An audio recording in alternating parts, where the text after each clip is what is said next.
गेलो कमावे न छोड़ी सैया तोहर बाहर गे छोड़ दे न ससुर छोड़ी चलया ना नैहर गे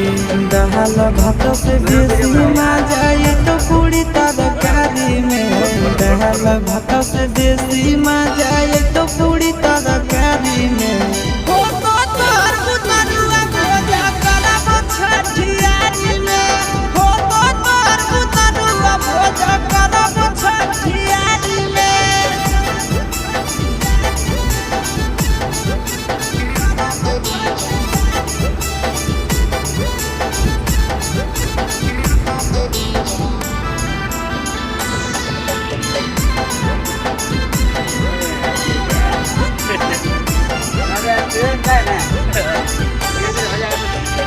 सूरज सागर रखबो तोरे पर धया।